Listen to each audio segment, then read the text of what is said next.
আসসালামু আলাইকুম। চলুন দেখে নেওয়া যাক সারা দেশ থেকে কি নিউজ থাকছে আজকে আপনাদের জন্য।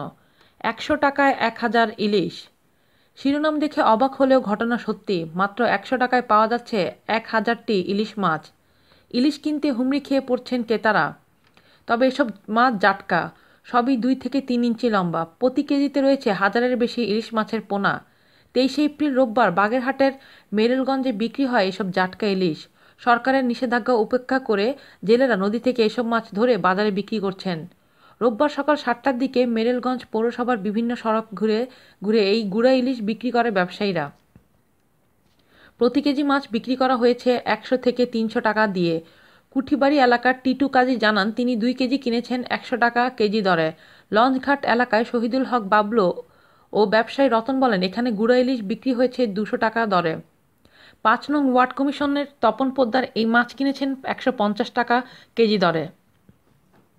বাগেরহাটের মেরেলগঞ্জে বিক্রি হওয়া জাটকা ইলিশ। দৈনিক বাংলাদেশের প্রতিবেদনে খবরটি এসেছে। জানা গেছে, নিষিদ্ধ জাল দিয়ে ধরা এই পোনা ইলিশ মাছগুলো খাউলিয়া, সন্ন্যাসী ও বলেশ্বর নদীর মোহনা থেকে কিনে বিভিন্ন বাজারে বিক্রি করা হচ্ছে বলে জানা গেছে। এই সম্পর্কে জানতে চাইলে coast guard Morrelganj contingent commander Farid Ahmed বলেন, ৩ নম্বর সিগন্যাল চলছে, নদী উত্তাল, আবহাওয়া দুর্যোগপূর্ণ। এই সুযোগে অধিক ঝুঁকি নিয়ে হয়তো কিছু জেলে নদীতে নেমেছিল। উপজেলা মৎস্য কর্মকর্তা শেখ ইয়াকিন আলী বলেন, খারাপ আবহাওয়ার কারণে নদীতে টহল বন্ধ ছিল। এই সুযোগেই কিছু বেপরোয়া জেলে হয়তো জাল ফেলেছিল। তবে পরবর্তীতে আর এমনটি যাতে করতে না পারে সেভাবে ব্যবস্থা নেওয়া হবে। আজ এ পর্যন্তই। সবাই ভালো থাকবেন আর আমাদের চ্যানেলটি অবশ্যই সাবস্ক্রাইব করুন। আল্লাহ হাফেজ।